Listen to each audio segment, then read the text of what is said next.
Would you date a bus driver? Would you date If a he bus owns driver? the bus, if he owns No. it, if he owns the bus, See, he that's owns a it. problem. That's a problem. That's a problem. Okay. Because the standards and requisites, and I'm not talking about him laying on his sofa playing video games all day. I'm not talking about that. But the standards and the criteria that we use to measure men is off for who we are as women and who they are in this society. I would date a bus driver if he loved driving the bus, if he was a man of integrity, if he was good to his mama, if he treated me well. Ebony K. Williams is an American lawyer, television host. She was cast in The Real Housewives of New York City for, I guess ultimately she's doing very well for herself. And she's having a hard time finding a significant other. Is it Ivana Fix My Life or something like that? But anyway, she went on that show, and so she was asking about advice for trying to find a man. I guess they were saying her standards were high because she was saying that, would you date a bus driver? If he owns the bus, if he owns the bus. That's a problem. She was saying only if he owned the bus company. And she got a lot of pushback on that. She's probably a multi-millionaire from what it sounds like. I just feel like she's already kind of pushing people to the side before she even knows anything really about them. So I understand on the kind of just looking at it, just, side by side. But when you really think about it, would it really be beneficial for her to date a bus driver in the position that she's in? I mean, if she's making that type of money. It depends what she's looking for. I mean, if she's looking for love, maybe the bus driver's a millionaire and just got bored sitting at home doing nothing, so drives the bus part-time. Okay, so I'm pretty sure that doesn't exist anywhere. But what I'm saying is that she's not even giving any, like, she's taking that chance away from meeting people because she's just, she has her certain criteria, and one of these people might be really compatible with her. That might be, like her destiny, but she's right away just nope. I mean, is it really viable for her to possibly date somebody that is a bus driver? Now, it could happen, but when I say that, not almost as far as the money aspect, but the mental aspect. If you have somebody who's hard driving, and it seems like she's hard driving, very goal oriented, motivated, and stuff like that, would that be a good match for someone that may not be as goal oriented? And like you said, possibly not, right? But it depends on what. But you wouldn't know unless you. No, that's true. It depends on what she's looking for. It depends on what that person is looking for. Because somebody may be looking for someone who's not as motivated and as ambitious as they are. Because if you do meet somebody who is as motivated and as ambitious as you are, and they're your significant other, you guys could be going in two different directions because they're pursuing their own goals and you're pursuing your goals. Or he could have been driving a bus for so many years, putting all his money into retirement, and just needs somebody who just raises the bar and says, you know what, I might buy this company. I have the money. Yeah, I mean, you don't know. Yeah, but I'm gonna say that not on that one too. I'm just saying, like, I'm not saying it can't happen. You don't know. Yeah, but I'm not saying it can't happen. But I'm just saying that the percentages and the chances are very, very. They are slim, but also people making all this money too. Their lives can change in a heartbeat as well. Yeah, and so the thing is, I would say that if you're basing everything that you look at just off of a monetary value, that's one thing. It's not guaranteed. But the other thing I would say, like I said, on the flip side, is that if you're basing things off just mutually meeting, of the minds, as far as being, doesn't seem compatible.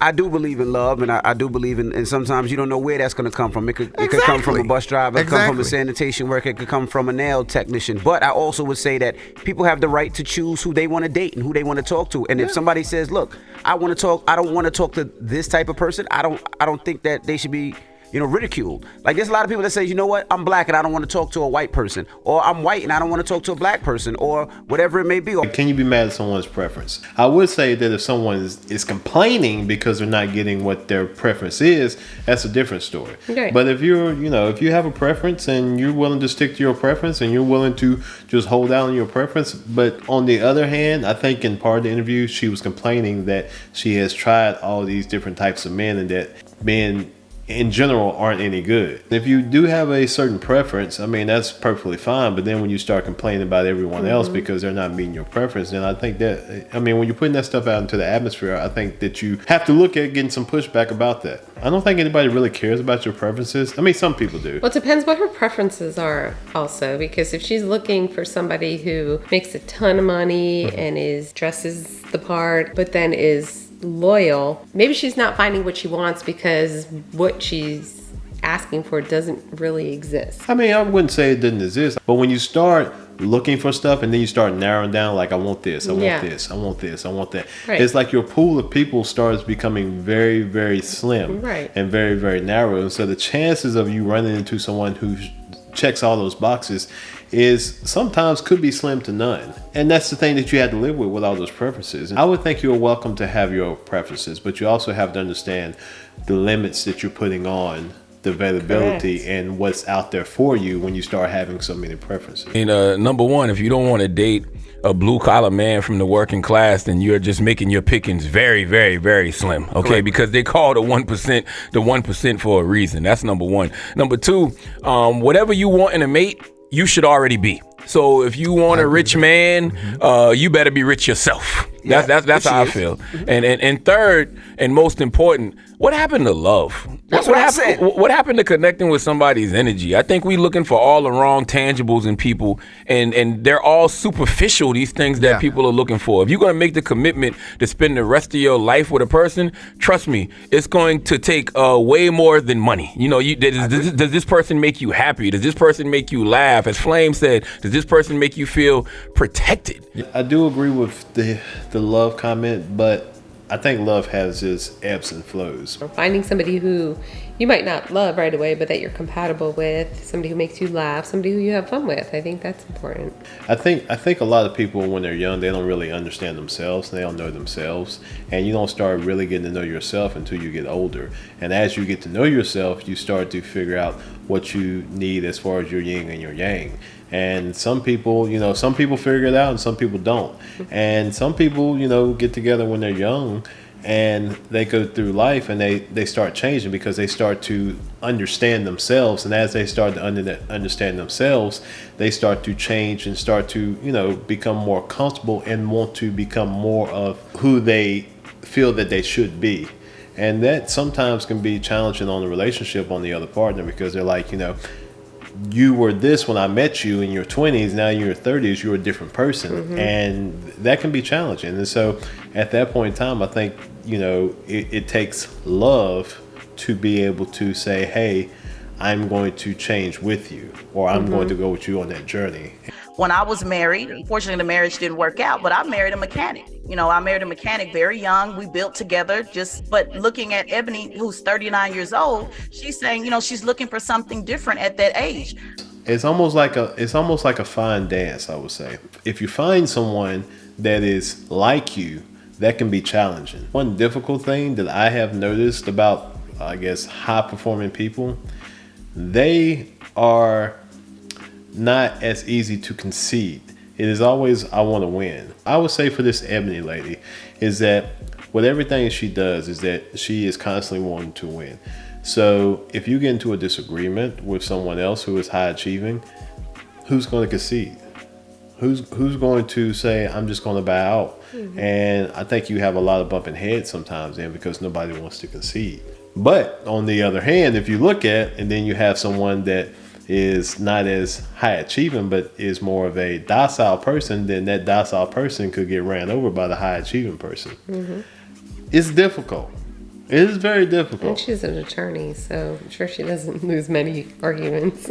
I've seen some bad attorneys. So. I also want to say a lot of blue collar men, Charlamagne, we were talking about this earlier, they all can be very intimidated by women who do make more. So I got plenty of girlfriends that say, yeah, I'll date a guy that makes less than me. But then if I bring him to the White House Correspondents' Dinner and he's around other men that maybe, talk about different things that maybe, he's not familiar with, a lot of men feel insecure about that. And I made more than my husband. And that doesn't necessarily mean that the marriage is going to work out. If a woman makes more money than a man, and I'm not just saying like, 10,000 or 15,000, I'm talking about considerably more. Does that change the dynamic of the relationship? They think that the man will be not as confident in going to some of the functions that the woman may be going to. I think it's probably both, because it's probably the same where if you have a stay-at-home wife that stays home with the children, and then you have the husband is, just say he's, whatever, Wall Street or an attorney making good money.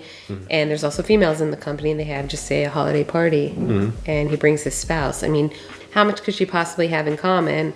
She probably feels intimidated. I could see that side of it too. It can go both ways. I think that it depends. The relationship also depends on the dynamics in the house. Like, how does that play out in the house? Do you throw that around that, no, I make the decisions because I make the money? Like, if you're constantly feeling it and hearing it, then yeah, I would think so. But if it's constantly, it's our money and you make decisions together, then I don't know that somebody wouldn't feel intimidated. I think it's the way that the person who makes the most money treats the others. I would agree. Is that conducive to developing a relationship with a man if you're constantly throwing that around? Because it's not just women that do it. Like I said, men do it too. And women just, I guess, to a degree, just kind of take it. But how many men are going to take it? Right. I mean, if she's on Real Housewives, it revolves around who, statuses and who knows who goes where, who eats where, who buys what. So I'm sure she's quick to mention how much she has. And I would imagine that she is probably a little intimidating to some men or maybe just nauseating. Well, and like I said, and then if she finds a man on her level at one point in time, are they competing?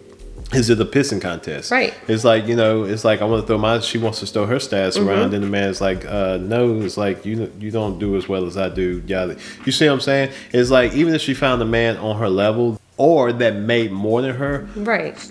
How would that dynamic work? Because she might have the mentality that I don't need a man financially, but sometimes that spills over into, you can't throw that into a man's face and expect them to want to be with you because then what do you need me for? Well, it's not even what you need me for. It's like, I don't want to hear that. It's like, okay, that's fine. You go do what you want to do. Right. Unfortunately, you do have that dominance dynamic where somebody who is high driving and highly successful is dominant and is used to telling people a lot of times and to throwing their weight around. And it's hard to turn that off when you come home. And so it's a recipe for disaster. You almost have to have, what do they call it? Code switching. You almost have to code switch. You one way at work, but you're a totally different person when you get home. Yeah. And that's for men and for women.